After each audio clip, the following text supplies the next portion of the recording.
कल हमने प्रथम आंग्ल मैसूर युद्ध के बारे में चर्चा की थी। आज हम द्वितीय आंग्ल मैसूर युद्ध के विषय में बात करेंगे। द्वितीय आंग्ल मैसूर युद्ध 1780 से 1784 के बीच लड़ा गया था।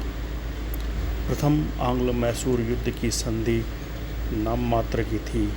संधि होने के बाद भी अंग्रेज़ों तथा हैदर अली के मध्य संबंध अच्छे नहीं थे। 1770 ईस्वी में पेशवा माधवराव द्वारा मैसूर पर आक्रमण इस युद्ध का महत्वपूर्ण कारण था।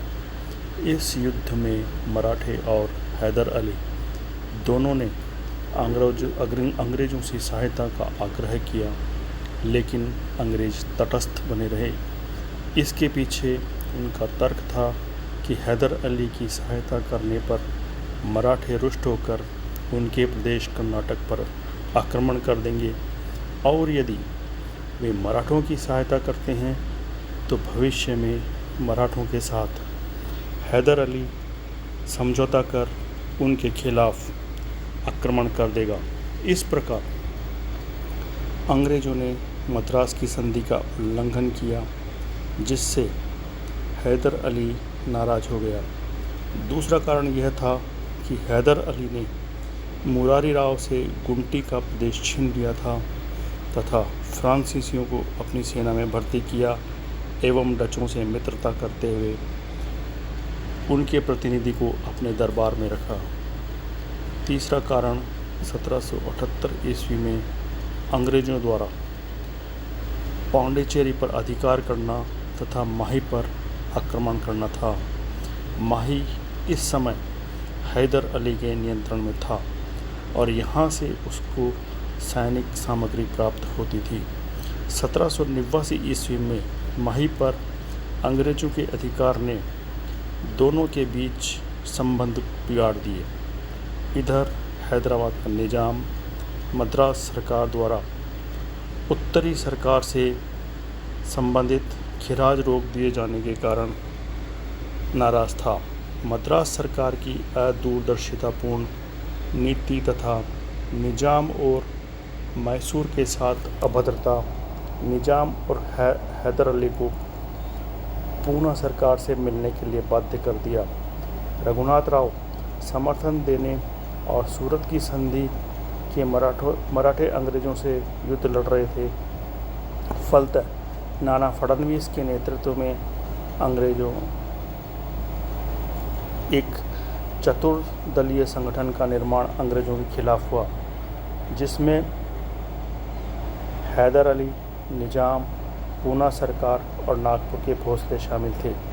इस प्रकार प्रथम आंग्ल मैसूर युद्ध के साथ प्रथम आंग्ल मराठा युद्ध मैसूर के साथ दूसरे युद्ध में परिवर्तित हो गया।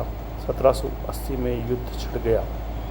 वॉरेन हेस्टिंग्स ने बंगाल से एक सेना आयरकूट के नेतृत्व में मद्रास भेजी। आयरकूट ने दूरदर्शिता का परिचय देते हुए हैदर अली के मित्रों को उससे अलग कर दिया। भोसले और सिंधिया को हैदर अली की सहायता न करने पर राजी कर लिया गया तथा निज़ाम को गुंटूर का जिला प्रदान कर युद्ध से अलग कर दिया गया। इस प्रकार हैदर अली अकेला रह गया। लड़ाई के प्रथम चरण में हैदर अली ने कर्नाटक पर अधिकार कर लिया तथा मद्रास के निकट पहुंच गया। उसने पोर्टो नोवो और कांजीवरम को लूट लिया तथा कर्नल फ्लेचर और कर्नल वेली की सेना को पराजित कर भागने पर मजबूर कर दिया। हैदर अली के आक्रमण से हेक्टर मुनरो भयभीत होकर अपने तोपखाने को एक तालाब में फेंककर मद्रास की ओर भाग गया।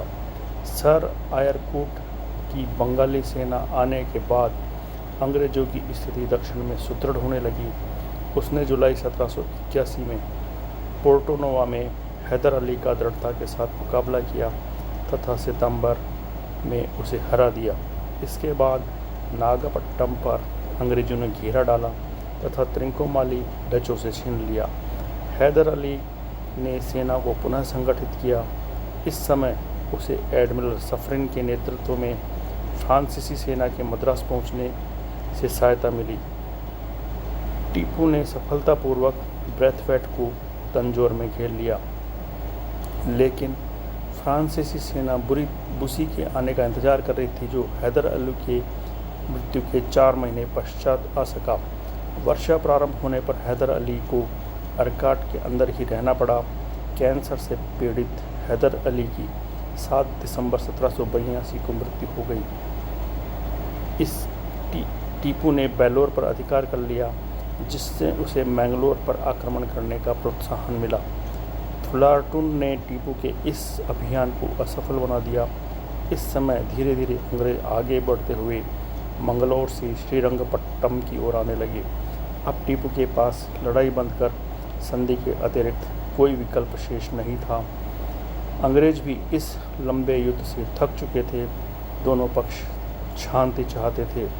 फलतः 11 मई 1784 ईस्वी को मंगलौर की संधि से द्वितीय आंग्लो मैसूर युद्ध का समापन हुआ। मैंगलोर की संधि की शर्तें प्रमुख थीं।